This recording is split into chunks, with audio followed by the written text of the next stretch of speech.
이제 2주차 2교시 강의를 시작하겠습니다. 아까 언급한 이 제너럴 일렉트릭의 FSC 전략을 다시 말씀드리면 Fix it, Sell it, Close it입니다.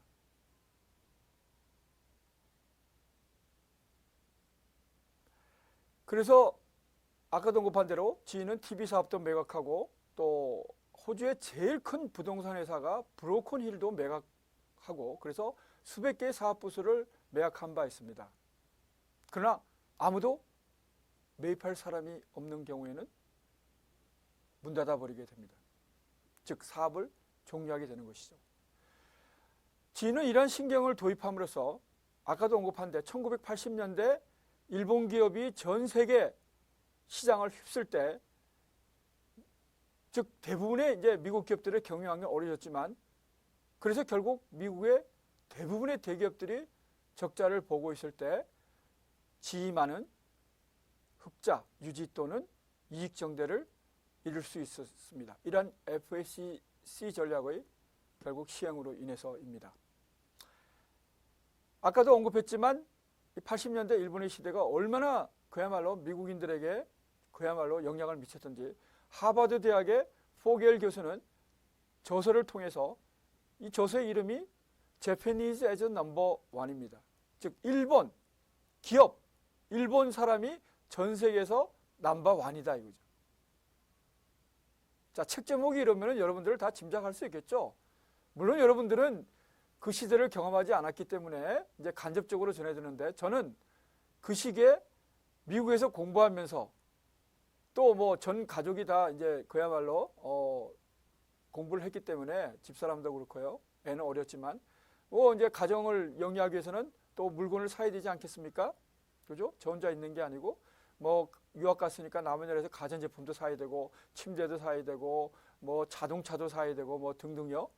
그래서 주로 이제 일본 기업들이 이제 자동차 가전 부분에서 경쟁력을 가졌는데 아까도 언급했다시피 그야말로 뭐 어떤 미국의 자동차 딜러나 전자기업에 가도 일본 제품이 항상 제일 중요한 장소에 있었습니다. 전자기업에 들어가면 문을 열고 들어가면 항상 센터에 소개되고 있는 것이 일본의 소니의 TV가 항상 가장 중요한 위치에 있었습니다. 80년대 얘기입니다. 지금 이제 2000년대 들어오면서는 뭐 우리가 뭐 자랑스럽게도 우리의 삼성, LG가 결국 일본 그 정말 콧대 높던 일본의 소니를 누르고 결국 TV 부문에서 자랑스러운 1, 2위 기업이 됐죠. 그때만 해도 상상할 수 없는 일이었습니다. 이제 두 번째 전략은 3S 전략입니다. 3S 전략인데 우선 제1단계 신경영의 문제점은 탑다운 방식이었습니다. 우리가 글자 그대로 위에서 아래로 내려가는 거죠. 즉 결국은 회장진에서 어떤 의사결정을 해서 결국 사업본부에서 실현시키는 제도인데요. 자, 이러한 제도를 지속하게 되면서 이제 문제점이 나타나기 시작했는데 어떤 문제점이냐면 일단 아까도 이제 살펴봤던 AT&T, 뭐 지금 GE, 그다음에 또 미국을 상징하는 또 기업 중에 하나죠. 제너럴 모터스. 70여 년간 세계 1위를 차지했지만 이건 뭐 결국 경쟁력을 상실해서 그야말로 세계 1위 자리를 독일의 폴크스바겐 또 일본의 토요타에 지금 뭐 이렇게 넘겨주고 있는 그런 상황이죠. 그렇지만 여전히 미국을 대표하는 기업이라면 이 제너럴 모터스, 제너럴 일렉트릭, 뭐 AT&T 이런 기업들을 들 수 있겠습니다. 자, 이들 기업들의 많은 장점이 있습니다만은 뭐 어떤 기업이든 단점이 없는 기업은 없겠죠. 우리 사람도 마찬가지지만요. 그래서 보면 이들 대기업들이 가지고 있는 공통적인 약점은 결국 속도가 늦다는 것이었습니다. 즉 어떤 일을 실현시키려면 엄청난 시간이 소요된다는 것입니다. 자, 이것은 의사결정이 신속한 중소기업 경쟁자들에게 뒤처지는 가장 주요한 포인트가 됩니다. 그래서 채택한 것이 3S 전략입니다. 3S 전략은 결국은 스피드업, 심플리피케이션, 시그마 전략입니다. 이제 하나하나 살펴보겠습니다. 자, 속도 증가가 이제 필요한데요. 이제 속도 증가를 시키려면 결국은 기업 내에서 특히 G나 GM이나 이런 기업에서는 어떻게 해야 될까요? 수많은 수십만 명의 근로자가 있는 이들 기업에서는 어떤 경영진의 경영 목표를 결국 이 최하 단위까지 결국 일치화시켜서 그것을 실현시키기 위해서는 어떻게 해야 될까요? 스피드업을 높이기 위해서는 결국 간소화해야 됐습니다. 즉 심플리피케이션, 간소화시켜야 되겠습니다. 뭐 예를 들면 이런 거죠. 각 사업부마다 결국 방대한 양의 계획 문서라는 것입니다. 계획 문서. 이 계획 문서를 간소화시키는 것이 우선적으로 필요했습니다. 그래서 모든 사원들이 해당 사업부의 전략을 쉽게 이해할 수 있도록 작성하는 것이 필요했습니다. 그러나 이 같은 간소화 작업에도 필요하고 G에서는 그다지 속도가 증가하지는 않았는데요. 그 원인이 뭘까? 또 살펴봤더니 간부들이 위험을 택하지 않는다는 것입니다. 자, 이것은 상당히 이제 중요한 포인트죠. 우리 흔히 공무원들을 지금은 뭐 많이 달라졌겠습니다만은 제가 대학 다닐 때만 해도 공무원이 그렇게 선호하는 직업은 아니었습니다. 그 선호하는 직업이 아닌 그 당시에 그 이유는 그때가 이제 70년대 말 80년대 초인데요. 그 당시는 이게 자기 발전하기가 너무 힘들고 또 복지부동. 그러니까 이제 뭐 어떤 개선점을 그렇게 안 찾아도 그냥 뭐 이렇게 뭐 내가 직장인으로 살아가는 데는 별 그게 없다. 이런 또 분위기가 있어서 그 당시는 지금과 같은 이런 취업이 어려운 시기는 아니었습니다. 우리나라가 그야말로 고도성장기였고 그야말로 모든 산업에 있어서 정도의 차이는 있었습니다만은 인력이 필요했습니다. 그래서 졸업 당시에 뭐 대체적으로 몇 개의 직장에 자기가 결국 선택이 돼서 그 중에 하나를 골라야 되는 대부분의 대학 졸업생들이 정도의 차이는 있습니다만은 그런 그야말로 지금과는 상상할 수 없는 그런 분위기였습니다. 시대적인 환경이 좋았다는 것이죠. 그 당시 학생들이 뭐 우수했다는 이런 얘기가 아니라 그 당시 우리 대한민국의 시대적인 상황이 그야말로 고도성장기였기 때문에 그런 행운이 따라왔던 것이죠. 그래서 결국은 뭐 이렇게 보면은 지금 여기 이제 G를 살펴보고 있는데요. 결국 리스크 테이킹을 하지 않았는데 그 이유는 결국 괜히 리스크를 떠안아서 결국 그것이 잘못됐을 경우에 본인에게 어떤 불이익이나 화가 오지 않을까 하는 그런 우려 때문이었습니다. 그래서 결국은 G에서는 자신감을 100%로 진작시키는 방법이 무엇일까 봤는데 그것이 결국은 회사에서 어떤 주어진 일을 추진하다가 최선을 다했음에도 불구하고 잘 되지 않았을 때 오히려 질책을 하거나 불이익을 주는 것이 아니라 오히려 상을 주자 이거였습니다. 그래야 위험도 무릅쓰고 간소화하고 그래서 결국 속도도 증가될 것이라고 판단했습니다. 그리고 또 하나 이런 탑다운 방식이 아닌 바텀업 밑에서부터 제안이 와서 결국 걸러져서 최고 경영자인이 결국 결정하게 되는 거. 이거를 채택하게 되면 좋은 점은 전 사원이 참여하는 그야말로 경영 방식을 이루게 되겠죠. 자, 이런 방식을 결국 G가 문제점을 해결하기 위해서 채택하게 되었습니다. 그 다음에 이제 세 번째 방식이 시그마 전략인데요. 뭐 간단하게 얘기하면 불량률 감소 운동입니다. 기업이 제품을 생산하는 데 있어서 결국 아까도 잠시 AT&T에서도 언급하죠. 품질이 상당히 중요하죠. 품질. 근데 품질을 높이기 위해서는 어떻게 해야 될까요? 제품을 생산하는데 이 불량적인 제품이 나와서는 안 되겠죠. 그죠? 뭐 인간이 또 기계가 하더라도 결국 최종적인 어떤 그런 거는 인간의 손을 거치게 되는데 많은 자동화가 이루어지더라도 결국 최종적인 거는 인간이 결국 최종적인 판단을 하게 되는 것인데 결국 인간인지라 결국 실수가 나오게 되는 경우가 있죠. 그래서 결국은 이러한 불량품이 나오게 되는데 이 불량률을 줄이는 것이 결국 기업의 생산성을 직결돼 있고 그 기업의 생산성은 결국 기업의 경쟁력 요소 중에 하나인 가격에 또한 영향을 미치게 됩니다. 이것이 결국 다 연계성을 가지고 있는 거죠. 경쟁력은 결국은 생산성에서 나오고 그 생산성은 품질뿐만 아니라 결국 가격에도 영향을 주게 되는 것이죠. 그래서 결국은 이 불량률을 결국은 매 2년마다 불량률을 10분의 1로 감소시키는 획기적인 그야말로 품질 경영을 추구하게 됩니다. 그것이 이제 시그마 전략이라는 것이죠. 그래서 뭐 여기에는 이제 제품의 궁극적으로 형태가 있는 제품에 대한 뭐 잘못된 거를 고치는 것뿐만 아니라 모든 작업 시간도 결국 줄이면은 좋겠죠. 이것도 결국 시간이 결국은 돈이기 때문에 결국 동일한 제품을 생산하는데 보다 적은 시간을 쓴다면 그만큼 생산성이 높은 거 아니겠습니까? 이것이 결국 또 기업의 경쟁력에 가격에 영향을 미쳐서 기업의 경쟁력과 직결되는 것이죠. 그러니까 모든 작업 시간, 즉 공장의 작업 시간뿐만 아니라 작업의 형태, 영업 활동, 기술 개발 이런 모든 기업의 제품의 생산과 관련된 이런 활동을 시간을 단축시키는 것입니다. 그래서 이러한 그야말로 품질과 관련해서 궁극적으로 경쟁력과 관련해서 지인은 과감한 목표를 설정하게 됐습니다.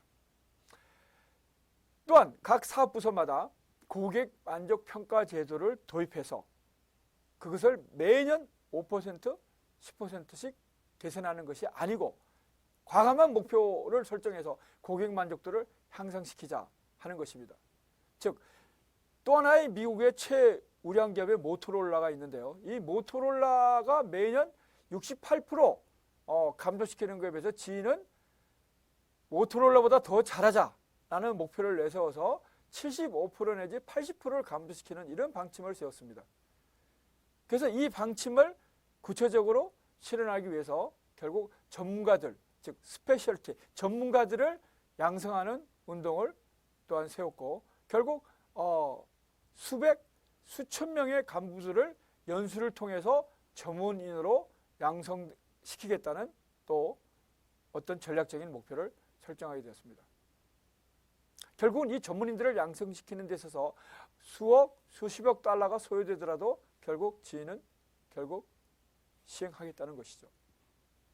그래서 결국은 이 지위가 결국 세계 경영을 리드해가는 대표적인 기업으로 자리매김했는데요. 결국은 경쟁은 더욱더 치열해지고 품질은 더욱더 개선될 것이며 가격은 더욱더 하락할 것이고 배달 속도는 더욱더 신속해지는 그야말로 전방위적인 치열한 글로벌 경쟁의 시대를 이 지인은 이미 1980년대, 1970년대 말, 1980년대 초반부터 이미 신경영을 통해서 선도하게 되었습니다. 자, 이제 세 번째 포인트, 경영진의 역할에 대해서 설명드리겠습니다. 우선 우리가 지금까지 신경영의 개념, 그 다음에 신경영을 잘 추진한 기업의 사례들을 이제 살펴봤습니다. 자, 그렇다면 결국은 성공적인 신경영은 결국은 경영진의 책임이겠죠. 물론 구성원들 모두가 다 결국 책임이 있습니다만은 가장 주된 책임은 경영진에게 있겠죠. 항상 어떤 조직이든 결국 리더가 결국은 책임을 지게 됩니다.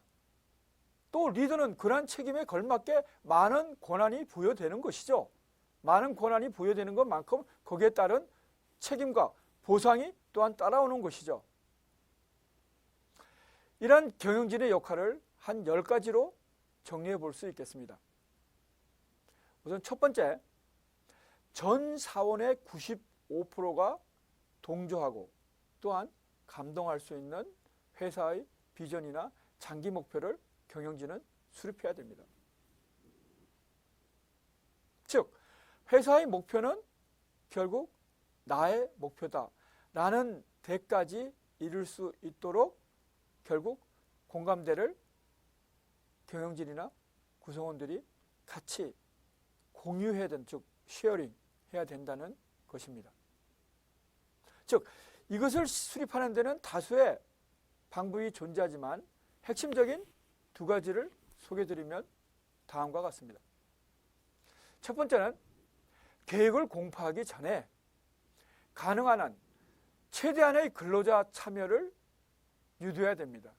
아까 잠깐 언급드린 대로 이러한 방법은 바텀업, 밑에서부터 이렇게 제안이 돼서 올라오는 이런 계획을 하면 공감대를 형성하는 데 있어서 결국 많은 도움이 될 것입니다. 의사결정을 하는 데 있어서 최고경영진이 일방적으로 결정해서 밑으로 내려보내는 것보다는 결국 밑에서부터 의견 수렴이 돼서 결국 최고경영진이 결국 결정하는 것이 보다 더 공감대를 형성하는 데 있어서 훨씬 효과적인 방법이 될 수 있습니다. 이제 두 번째는 장기 목표를 경영진이 수립해서 결국 시행하는 데 있어서 결국 우선 최고 경영진의 확신이 있어야 됩니다.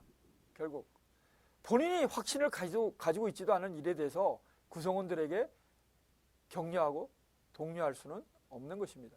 그래서 최고 경영진이 완전한 확신을 가지고 있음을 매일매일 실천적으로, 즉 행동으로 보여주는 것이 구성원들에게 참여를, 그야말로 공감하는 목표에 대해서 그야말로 자발적인 참여를 이끌어내는 데 있어서 중요함은 두말할 필요가 없겠죠.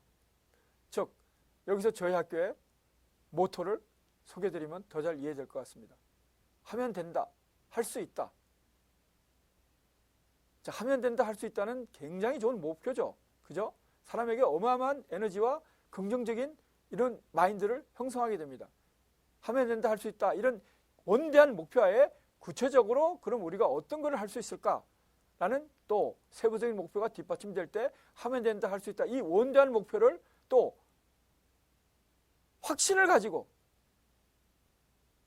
뭐 대학에서는 총장님이 되겠죠. 이 총장님이 확신을 가지고 구성원들에게 그야말로 행동으로 보여준다면 두말할 나위가 없겠죠. 지금 방금 얘기한 대로 결국 그 목표를 이룰 수 있으리라고 생각됩니다. 두 번째는 85-15의 법칙입니다. 85-15의 법칙입니다. 이것은 미국의 데밍 박사가 개발한 개념입니다. 즉 이 얘기가 무슨 얘기냐면 혁신의 책임이 결국 경영진에게 있다는 것입니다. 즉 이 말은 85%의 책임은 경영진에게 있다는 것입니다. 그래서 혁신의 성공 여부의 85%는 경영진의 책임이고 15%만이 현장에 있는 구성원들, 즉 직원들의 책임이라는 것입니다. 즉 공장이나 영업, 기술 개발에서 결국 개개인이 구성원들이 노력하고 있음에도 불구하고 잘 되지 않는 경우 그 원인은 결국 회사의 가치관, 회사의 정책, 과거의 습성들이 장애 요인으로 작용하기 때문이고 이러한 장애 요인들을 제거할 대부분의 책임, 데밍 박사의 이론에 따르면 85%의 책임이 결국 최고 경영진에게 있다는 것입니다. 자, 이제 세 번째 경영진의 역할에 대해서 설명드리겠습니다.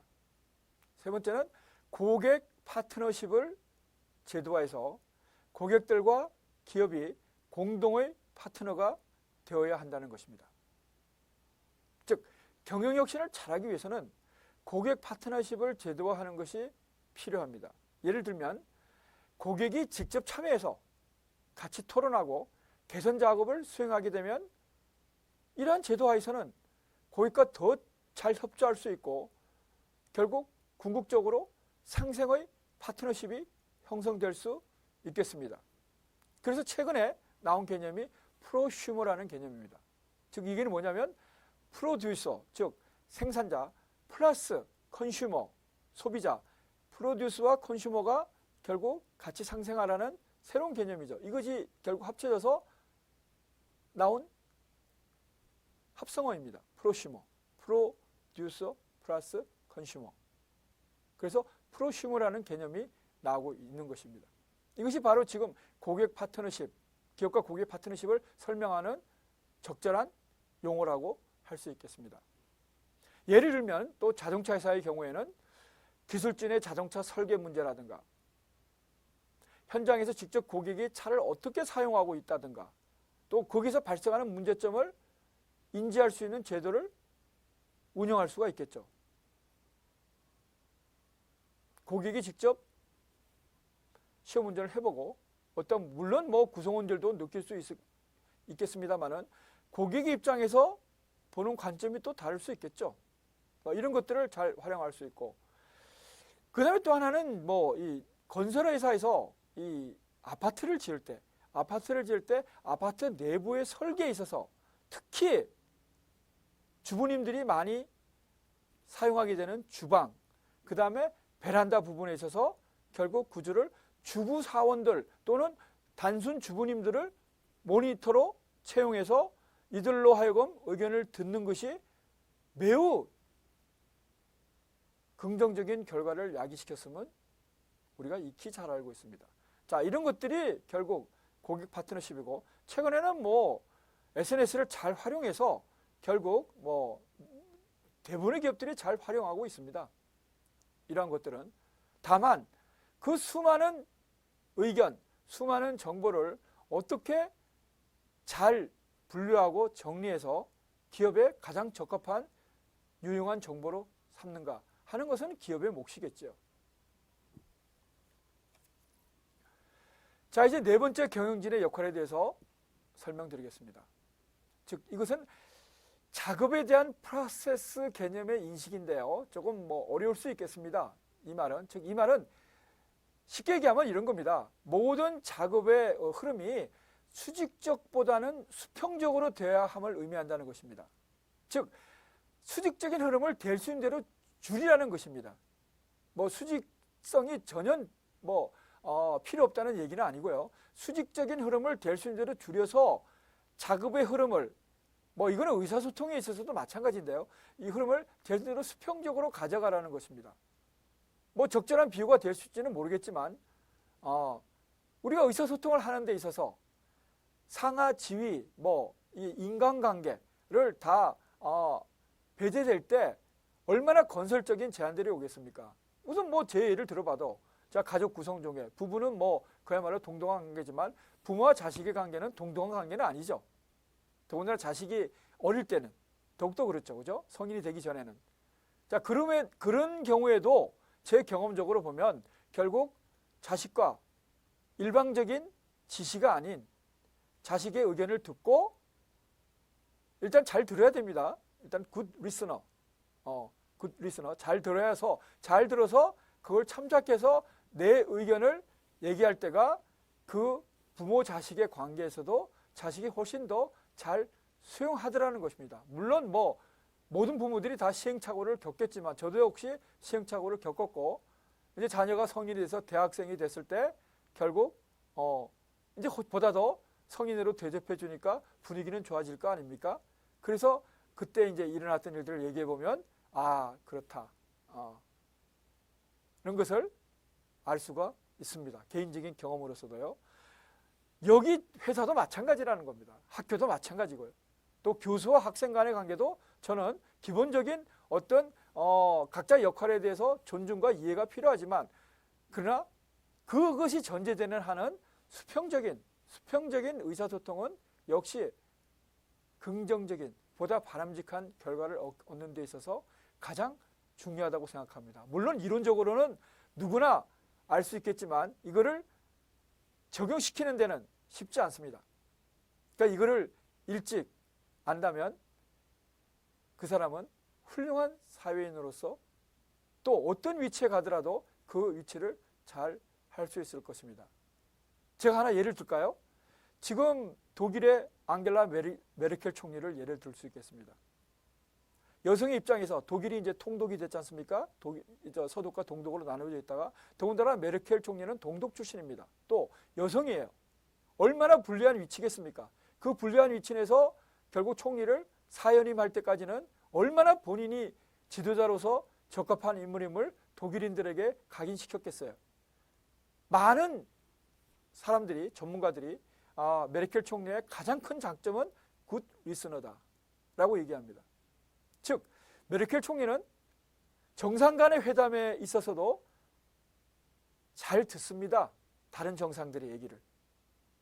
자기가 정상 간의 회담에서 보통은 본인이 더 많이 누구라고 얘기를 드릴 수는 없지만 본인이 더 말을 하는 사람도 있지 않습니까? 우리가 충분히 뉴스나 이런 걸 보더라도 일방적으로. 근데 메르켈 총리는 독일이 또 어떻습니까? 유럽에서는 가장 강대국 아닙니까? 전 세계로 쳐도 탑5 안에 드는 강대국임에도 불구하고 수많은 세계 정상들을 만날 때 메르켈 총리는 대체적으로 주어진 시간에 80%는 듣고 한 20%는 본인의 생각을 얘기한다는 것입니다. 8대2의 법칙을 대체적으로 메르켈 총리는 지킨다고 합니다. 자, 이것이 쉽겠습니까, 여러분? 누구나 본인의 생각은 다 있습니다. 주장이 있고 확신이 있습니다. 그럼에도 불구하고 그거를 인내하고 절제하고 남을 얘기를 듣는다는 것은 남을 배려하고 존중한다는 얘기죠. 그러면 입장을 바꿔놓고 생각해보면 내가 배려받고 존중받고 있다고 느낄 때는 훨씬 더 관계가 좋아질 것은 자명하지 않습니까? 그래서 결국은 이 네 번째 포인트는 제가 예를 들어서 좀 도움이 될까 설명을 드렸습니다만은 결국 작업, 그러니까 의사소통뿐만 아니라 기업의 작업의 흐름에 있어서도 수평적인 거를 최소화시키고 정정하겠습니다. 수직적인 흐름을 최소화시키고 수평적인 흐름을 최대화시키라는 것으로 이해하면 되겠습니다. 그래야지 결국 회사의 부서 간의 협동 정신이 살아나고 결국은 이러한 협동 정신이 결국은 그 기업에게 좋은 아이디어를 생성하는 데 있어서 중요하다는 것입니다. 이것이 강의를 여기서 마치겠습니다.